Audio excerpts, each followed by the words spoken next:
다 실수예요. 100명 중에 100명 아마 여러분들 한번 다 실수하는 것 중에 하나입니다. 그러니까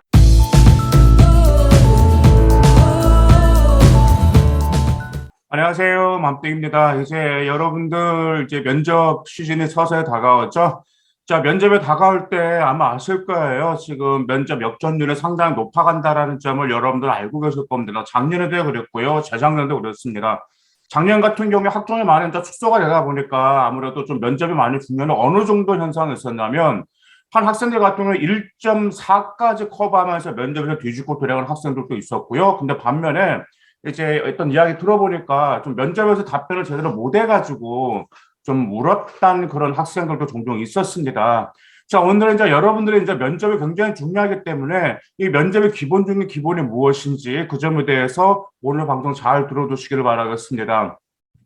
첫 번째로 여러분들 좀 평가자의 마음을 좀 아실 필요가 있어요. 왜냐하면 일단 평가자가 생활 기록부를 여러분들 다 봤단 말이에요. 물론 이제 자기소개서를 제출하는 학교도 있고 좀 제출하지 않는 학교도 있죠. 어차피 지금 자기소개서가 이제 패치 단계로 가잖아요.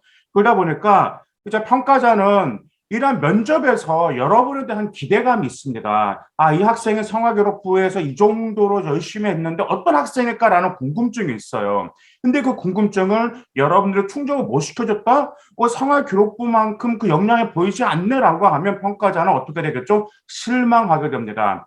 근데 반면에 내신이 약간 부족해. 그런데 그 생활기록부를 보니까 정말 자기 진로와 관련해서 열심히 한 흔적이 있어요. 그러면 그런 학생들을 1차에서 합격합니다. 그러면 평가자를 왜 합격시킨지 알아요? 이 학생이 어떤 학생인지 알고 싶어서 일단 1차 합격한 그런 사례들이 굉장히 많아요. 작년도 그랬고 재작년도 그랬거든요.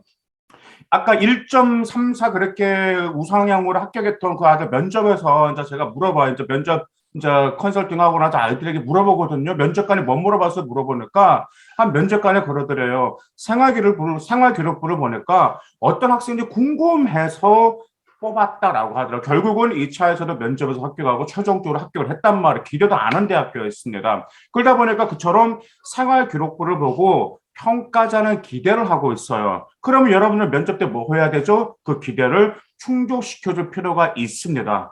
그렇기 때문에 면접이 그 정도로 많이 중요하다라는 점. 그 다음에 여러분들 아실 거예요. 2023학년도, 2024학년도 계속 뭐가 증가 추세죠? 면접 가중치라든지 면접을 확대 전형하는 그런 학교들이 지금 증가하고 있는 추세이기 때문에 자, 많이 중요합니다. 이제 먼저 여러분들이 이제 면접에서 이제 많이 하는 실수가 이거 첫 번째가 말 그대로 뭐냐면 군소리를 너무 많이 합니다. 군소리. 이게 뭐 매년 그래요. 매년 학생들이 이제 뭐 이제 컨설팅을 할 때라든지 그다음에 댓글로 이런 말씀을 많이 달아요. 아, 선생님 제가 면접 리허설 하는데 아, 저도 모르겠던 군소리 쓸 때는 부사구가 많이 나와요라고 이런 질문들 하신 분들이 계세요. 분명 여러분들 군소리 하실 겁니다. 그런 그 군소리 왜 하시는지 아세요? 여러분들이 군소리를 하는 이유가 완벽하게 외우려고 하기 때문에 군소리를 하게 되어 있어요. 그 학생들의 스타일이 뭐가 하냐면 여러분 한번 봐보세요. 100명 중에 100명이 그랬습니다. 그래서 막 그리고 그런데 그 모든 것을 다 외우려고 하다 보니까 군소리를 할 수밖에 없어요. 그럼 제가 그 학생들한테 그래요. 한 문장 내내 키워드가 하나밖에 핵심이 하나밖에 없잖아요. 그래서 키워드만 기억하라 그러거든요. 그럼 키워드만 기억하면 끝말잇기 식으로 자연스럽게 연계가 되면서 키워드 중심으로 연습을 하셔야 돼요. 무슨 말씀인지 아시죠? 그것을 이제 연설로는 골자 연설, 발표는 골자 발표라고 합니다. 골자는 고리 뼈 골자죠. 그래서 키워드 한 문장의 키워드 하나만 넣고 그 점과 관련해서 답변하게 되면 어떤 느낌이 든지 아세요? 아, 자기 말로 말하구나, 생각하면서 말하는구나라는 것을 상대방에게 전달할 수가 있습니다. 우리가 사소한 부사구까지 다 암기하면서 외우면요. 여러분들이 그거 녹음하고 한번 들어보세요. 그러면, 외워서 말했나? 앵무새네라는 생각이 듭니다. 하지만 키워드로 외워서 암기, 답변하시냐? 그러면 평가자가 여러분이 생각할 수밖에 없잖아요. 그럼 평가자도 아, 이 학생은 생각하면서 차분히 말하는구나라는 인식을 심어줄 수 있다라는 점, 그 점 기억하실 필요가 있습니다. 그래, 두 번째 많이 하는 실수가 감정적으로 흘러가는 현상이 많이 있습니다.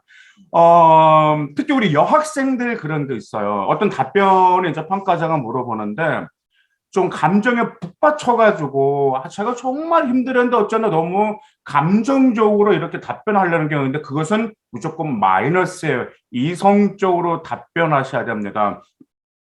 왜냐하면 너무 감성적으로 답변하시면 평가자는 어떻게 볼 수 있겠죠? 아, 이 학생은 감정에 많이 흔들리는구나라고 하는데 우리 사회에서는 감정이 흔들리는 사람이 도움이 될까요? 아니죠. 이성적인 사람이 지금 필요로 하는 인재다 보니까 대학교에서 그걸 종종 말합니다. 그 이유가 이제 종종 이제 우리 여학생들 경우에 우는 여학생들이 있습니다. 작년에도 그렇고 매년 그런 현상들이 발생해요. 작년에도 작년에 좀 많았었어요.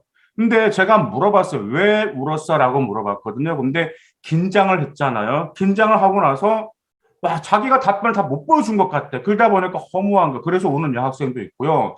특히 이런 질문에서 종종 옵니다. 마지막으로 하고 싶은 말이 있으세요? 라는 게 면접에서 항상 마지막으로 물어보거든요. 그러면 마지막으로 하고 싶은 말이 있으세요? 그러면 갑자기 학생들 머릿속에 무슨 파노라가 지나가게 되냐면 본인이 고1로 3등을 얼마나 열심히 노력했고 정말 자기가 고생하면서까지 이렇게 열심히 했던 게 갑자기 머릿속에 스쳐 지나가게 되거든요. 그러면서 감정에 북받쳐서 우는 학생들도 작년에도 있었어요. 제가 매년 그런데 절대 울지 마라. 울면 안 된다. 우는 것은 무조건 떨어진다라고 이야기하는데 그 감정을 조절을 못하는 경우가 있어서 우는 학생들도 있었기 때문에 감정적인 답변은 절대로 하시지 마시고 이성적으로 어떻게 두 가지로 답변하셔야 하거든요. 주장, 근거, 다시 한번 결론 제시, 짤막하게 프로페셔널한 답변을 미리 준비하실 필요가 있습니다.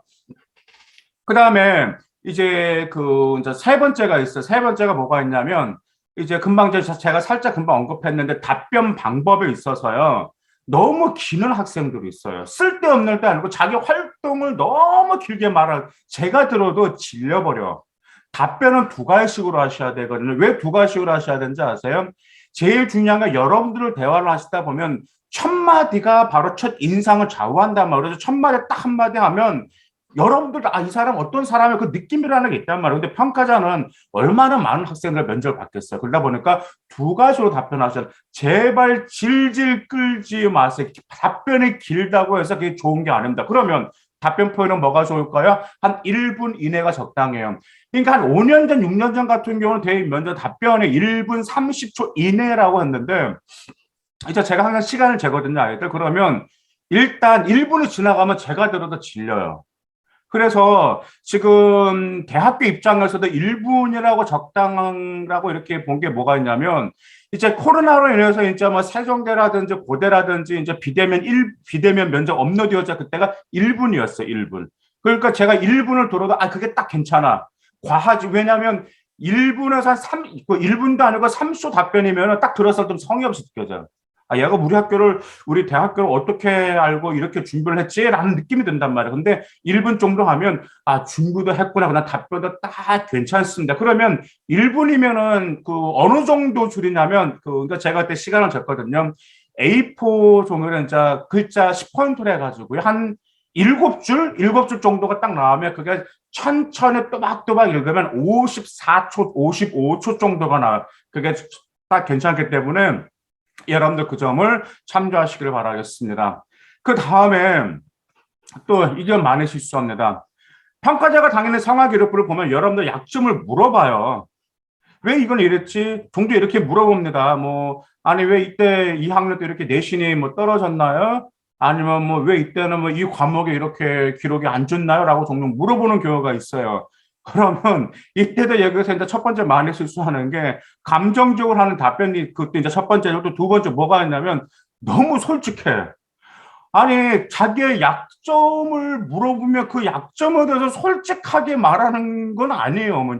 여러분들 그 약점을 말을 하면 약점에 대해 먼저 인정을 해야 돼. 어떤 학생 인정하는 경우 인정 안 하면 절대 안 됩니다. 그것은 왜냐하면 자기의 잘못도 인정 안 하는구나. 고집불통이나 가라는 이미지를 심어줄 수 있잖아요. 어떤 약점을 당연히 면접 때 물어보면은 그것을 인정을 하세요. 다만 답변 포인트는 극복 과정의 포인트야. 근데 약점만 말하고 나서 제가 그랬습니다. 앞으로 안 그러겠습니다. 앞으로 고치겠습니다. 그게 아니고 결론은 그것을 극복하기 위해서 어떻게 했는지 그 답변이 포인트, 그 평가자는 그걸 듣고 싶어 한다는 그 점 꼭 기억해 주시길 바라겠습니다. 그 다음에 이제 그 갈등 사례를 종종 물어봅니다. 뭐 갈등 사례 같은 경우는 어떤 뭐 동아리 활동에서라든지 그다음 학교 내에서 갈등 사례 이런 점에 있어서도요. 이제 종종 그런 게 있습니다. 그 갈등 사례가 이제 친구 간의 갈등 사례잖아. 어떤 팀별 프로젝트 할 때 동아리 활동에서. 그런데 너무 한 친구를 상대방을 이제 친구가 안 보인다 해가지고 너무 디스하면서 답변하는 경우도 종종 있어요. 그건 절대 좋지 않아요. 상대방을 너무 피하는 건 절대 좋지 않아요. 거기에서 그것도 마찬가지로 여러분들의 그런 것도 있는데 그 친구의 불찰도 있었고 저도 그 점을 감지 못하고 그 점을 도와주지 못한 불찰이 있었지만 이걸 어떻게 극복했다라는 점이 포인트이기 때문에 갈등 사례에서 너무 상대방을 디스하는 것도 금물하시기를 바라겠습니다. 일단 오늘은 제가 이제 대표적으로 한 5개, 6개까지 이게 다 실수예요. 100명 중에 100명 아마 여러분들 한번 다 실수하는 것 중에 하나입니다. 그러다 보니까 여러분들이 좀 잘 점검해 주시고요. 면접은 여러분들의 역량을 직접 보여줄 수가 있고요. 평가자가 그걸 보고 싶어 한다는 점 기억하셔야 되고, 한 가지를 또 말씀드리면, 생활기록부는 여러분들의 과거의 행적들을 평가자가 본 거잖아. 고등학교 1학년, 2학년, 3학년. 근데 면접 때 다시 생활기록부를 물어보는 건 아니다라는 점 기억하셔야 돼요. 우리 어떤 학생 여러분들 제가 면접 리허설 하려고 컨설팅 하잖아요. 그럼 뭐가 있냐면 생활기록부만 다시 리플레이 하는 경우가 있는데 그게 아닙니다. 면접은 여러분들의 그 생활기록부를 통해서 앞으로 얼마나 더 발전할 것인지를 보여주는 게 포인트고 여러분의 색깔을 반드시 보여줄 필요가 있다는 점, 그 점 꼭 기억해 두시길 바라겠습니다. 감사합니다.